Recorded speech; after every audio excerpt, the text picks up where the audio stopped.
दिनै जोङो बरदलनि बियाब दुलाराय बाथौ गौथुमा बियाबनि 15थि जा जथुमा बे जथुमाखौ गाजा गोमजायै जों साननैनि हाबाफारि लानानै खुंनाय जादों। बे हाबाफारिखौ बे 15थि जथुमाखौ जोङो थांनाय बोसोरावनो जोङो खुंनो गोनांमोन। नाथाय बुहुमनां मोनसे COVID-19नि जा गिख्रंथाव भाइरास बे भाइरासनि जाहोनाव जों बे जथुमाखौ खुंनो हायाखै। नाथाय दिनै जोङो सम आरो खाबुखौ बोथोरखौ लानानै जों दिनै 23 आरो 24 जानुवारि 2021आव जोंनि बरदलनि बियाब दुलाराय बाथौ गौथुमनि जा 15थि जथुमा बे जथुमाखौ जों दिनै गाजा गोमजायै खुंबाय। बिनिनो दिनैनि जोङो गिबि हाबाफारि बायदियै फुंबिलि समाव जोङो दौरि आफादनि जों मोनसे सावरायमा मेल जादोंमोन। आरो बेनि उनावहाय जोङो नैथि हाबाफारि बायदियै नैथि खोन्दो बायदियै जोङो बरदलनि बियाब दुलाराय बाथौ गौथुमनि लाइमोन आफादनि जों मोनसे सावरायमा मेल जागासिनो दङ। जों माखासे आयदाफोरखौ लानानै फुंखा सुबुं जों हांख्रायनानै बे सावरायमा मेलखौ जोङो खुंनाय जादों। दा मोनाबिलिनि 5 रिंगानिफ्राय जोङो जोंनि बियाबनि थान्दै मेल बे थान्दै मेलखौ जोङो सालायनाय जागोन। बे थान्दै मेलाव जोङो गोजाम बिबानखौ सिफायनानै जोङो गोदान बिबान दाफुंनाय जोंहा हाबाफारि दङ।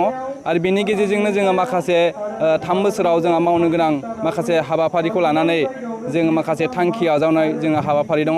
बेफोर गासैखौबो लानानै जों दिनै जोंनि 59 गामिनि थान्दैफ्रा दिनै बाहागो लाफैदों, लोब लोब बाहागो लाफैदों। दौरिफा गुरुफोर बाहागो लाफैदों, गागि बाथौसाफोर बाहागो लाफैदों। बेजों लोगोसे लाइमोन माइनाव गासैबो दिनै ग्रोम ग्रोमै जोंनि नैबे जथुमायाव 15थि जथुमायाव बाहागो लाफैदों। बिनि थाखाय जोङो गासैबो बाथौसाफोरनिफ्राय जोंनि बरदलनि बियाब दुलाराय बाथौ गौथुमनि जानानै जोङो रोजा रोजा साबायखर होदों। आरो जोंनि बे जथुमाखौ फोस्रावनायनि थाखाय बे बिजोंनिसिम जोङो जोंनि बोखावै लखिमपुर जिल्ला दुलाराय बाथौ गौथुमनि सिङाव थानाय बरदलनि बियाब दुलाराय बाथौ गौथुमनिफ्राय जोङो रोजा रोजा जोङो साबायखर जों जासिदों। जोंहा फोथायनाय दङ दुलाराय बाथौ गौथुमा बुहुमनि बर'फोरखौ दिनै बाथौ धोरोमखौ लानानै जे बर'फोरनि गेजेराव मोनसे खौसेथि आब्रुथि गोनां जा मोनसे सिबिथाय, बे सिबिथायखौ बाथौ धोरोमनि गेजेरजों जा खौसेथि जौगालु बर' समाज गायसंनायनि जा हाबाफारिजों मावगासिनो दङ। बे थांखियारि नोजोरखौ जाफुंहोनो थाखाय जों दिनैनि नैबे सावरायमा मेलाव लाइमोनफोरनि सावरायमा मेलनि गेजेरजों जोङो लाइमोनफ्रा माबोरैहाय बाथौ धोरोमखौ मुलुगनां खालामनायाव बोरै बिफाव लानो हायो, बे आयदानि बागै जोङो माखासे बुंथिगिरिफोरजों हांख्रायनानै जों दिनै सावरायनाय जादों। आरो माइनावफोरा जों न'खर बेंनायाव माबोरैहाय न'खरखौ गोजोनै जों बेंनो हायो, बेनि बागै फुंखा सुबुं हांख्रायनानै जों दिनैनि नैबे सावरायमेला जोंहा सोलिगासिनो दङ। दा मोनाबिलियावबो जोङो माखासे आयदाफोरखौ लानानै जों सावरायगोन, जायनि गेजेरजों जों बुहुमनि बर'फोरा खौसे जानानै जोङो आब्रुथि गोनां बुहुमाव संसार जानो हायो। बेनि माखासे हाबाफारिफोरखौ लालायनानै बोसोन खान्थिफोरनि गेजेरजों बेनि अनगायैबो जोङो फुंबिलि समाव दौरिफोरनि मोनसे बोसोन खान्थि दंमोन जोंहा। बे बोसोन खान्थिनि गेजेरजोंबो सासे दौरिफ्रा माबोरैहाय डिसिप्लिन आब्रुथि गोनां जोंनि सिबिखान्थिखौ सिबिनायाव जों बोरैहाय रल लानांगौ, बेनि बागै जोङो सावरायनाय जादोंमोन। दा मोनाबिलियाव जोंहा मोनाबिलिनि आर'ज मोनसे हाबाफारि दङ। बे आर'जनि गेजेरजों जोंनि सिबिनाय खान्थिफोरखौ जों माबोरै आब्रुथियै जोङो लांनो हायो, बेनि बागै जोंहा बोसोन खान्थि आवरायनाय दङ। बे बोसोन खान्थि आवरायनायनि गेजेरजों जोंनि सिबिनाय हाबाफारिया सोलिलांबाय थागोन। बेखिनिखौनो फोरमायनानै गेजेराव ओरै सिमोन सापुरिनिफ्राय साइकेल रेलि खालामनो होनदों, रायजोफोरखौ मा खावलायगोन? साननैसोनि गेजेराव साइकेल रेलि खालामगोन होननाय खोनानो मोनदों। ओमफ्राय बे समाव रायजोफोरखौ मा खावलायगोन?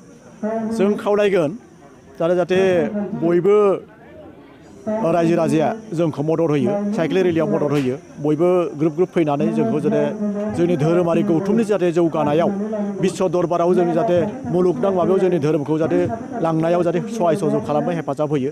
बिनि थाखाय जों रायजोफोरखौ खावलायगोन। आरो रायजोफ्रा थांगोनबो ग्लोब ग्लोबनो गावनि धोरोमखौ सिबिनायजों लोगोसे गावनि धोरोमखौ जौगालुआव लांनो, मुलुगनां जौगानायाव लांनो थाखाय बयबो लैहोर लैहोर फैगोन होननानै आं खोनानो मोनदों। बेनो आसा खालामो जोंनि दुलाराय बाथौ गौथुम बरदल बियाबनिफ्राय जों बिथांमोनखौ साबायखर बावदों। फैगोनाव जों मेसेज मोन्दों आरो बिथांमोनखौ दिनैनि माबाजों मेसेज होदों जाहाथे बयबो फैलायनानै ग्लोब ग्लोब फैनानै जोंनि खौसेथिखौ लाखियो आरो जोंनि जिथुनिखि बर' माहारिनि जिथुनिखि लाइमोनफोरा धोरोमारि मिथिंफोर जायोब्ला मानि थाखाय खम बाहागो लायो, खम बिबांनि बाहागो लायो? जोंनिया बेनो बाथौ धोरोम आरो गौथुमाव दासिमबो जों माखासे माबाफ्रा बुजिनाय माबा फैयाखै दा फैहांनो जों गोरों गोरों माखासे फैदों दा जेरै जों फुंखा सुबुंफोर दं लाइमोनफोरनि फुंखा सुबुंफोर ओरैबायदि मोजां फुंखा माखासे जोंनि लाइमोनफोर फैदों आसा खालामो जोंनि टारगेट लादों नै एबा दिनैनि सावरायनायनि गेजेरजोंनो जों माखासे कलेजियेटफोरखौ जायफोरा कलेजाव फरायनाय स्टुडेन्टफोर दं बेफोरखौ खेबसे खौसे गासैखौबो लिंहरनानै जों मोनसे सावरायमेल लानो सानदों निस्सय होनबा बुजिगोन धोरोमा मा धोरोमनि गेजेरजों जे बर' हारिखौ मोजाङै दैदेनलांनो हायो आरो फरायनायजों लोगोसे धोरोमफोरानो जे समाजखौ सोदांलांनो हायो हारिखौ सोदांलांनो हायो हारिमुखौ सोदांलांनो हायो बेयाव निस्सय होनबा लाइमोनफ्रा बुजिगोन बेखायनो जों सानदों माखासे कलेजियेट गथ'फोरखौ बा फरायसाफोरखौ लिंहरना जों मोनसे जथुमा लिंनो सानदों आरो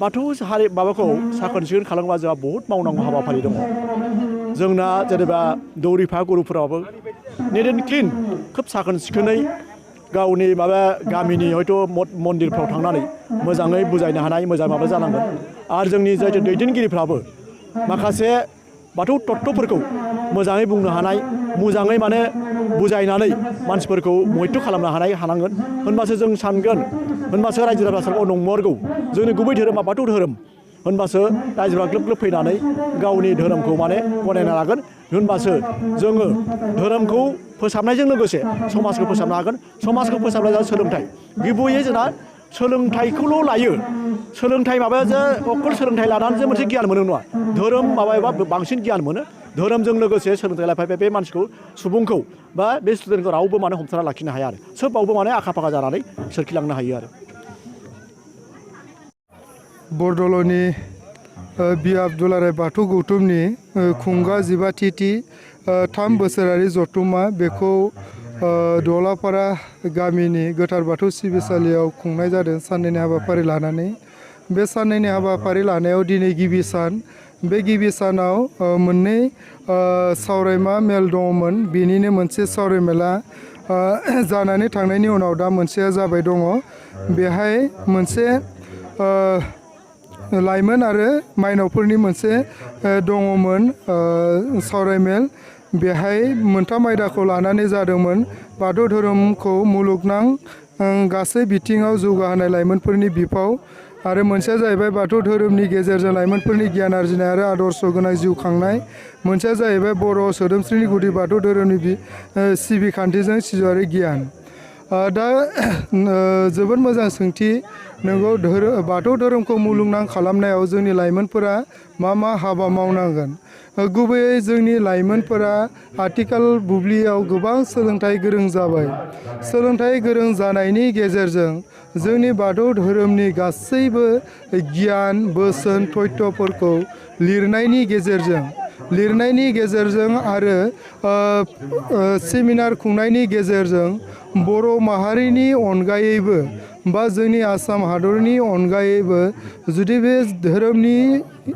धोरोमनि गासै बिथिंफोरखौ लानानै जोङो आसामनि अनगायै भारत हादर बा गुबुन हादरफोराव गोरों स्कलारफोरखौ लानानै रिसार्च खालामहोनायनि गेजेरजों जुदि बर' रावनि अनगायैबो जोङो गुबुन रावफोराव लिरनानै दोनोब्ला बा स्कलार रिसार्च खालामोब्ला होमबा जोङो आर'जफोर बा बिजाबफोरखौ खान्थिफोरखौ जोङो बोसोनफोरखौ बर' रावनि अनगायै असमिया हिन्दी इंराजि बा गुबुन रावाव लिरनानै फोसावोब्ला आरो बे फोसावनाया बैसोर गुबुन राव हारिफोरनि थाखाय अनसायजाथाव जायोब्लानो जों मुलुगाव गोसार होनो हागोन आरो दिनै जोङो बे जोंनि धोरोम बा गुबुन जायखिजाया बिथिंफोरखौनो फोसावनो थाखाय गोबां गोरलै जानानै फैबाय मानो होनोब्ला दिनै मास मिडियाफोरा निउस पर्टेलफोरा दिनै गोबां सुबुंफोरनि आखाइफोराव थाबाय जों दसेनि गेजेराव मोनसे जायगायाव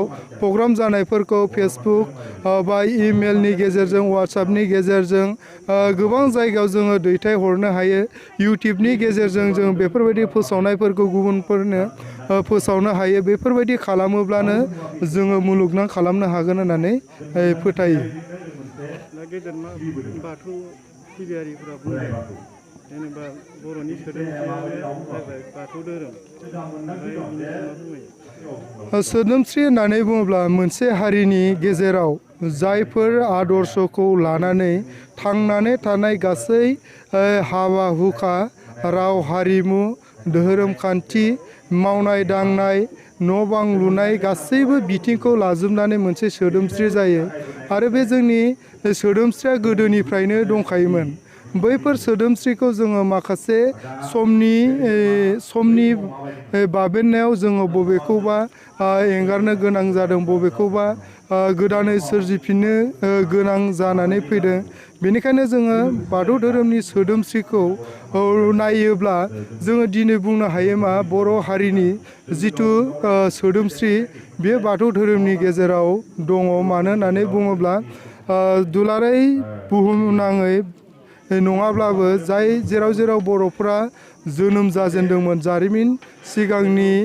जारिमिन मुगानि सिगांनि बाथ्राखौनो होन, चीन हादरनि यां सिकियाङाव जोनोम जानायनि अनगायै आसाम हादरसायाव प्रागज्यतिसपुराव रायजो जानाय, बैफोर गासैखौबो नायबिजिरजोबोब्ला बर'फोरा दिनैसिम थांना थानायाव गोदोनिफ्राय सोदोमस्रिखौ गासैखौबो लानानै दङना गासैखौबो सोलायजोबनानै रायजो जानानै दङ।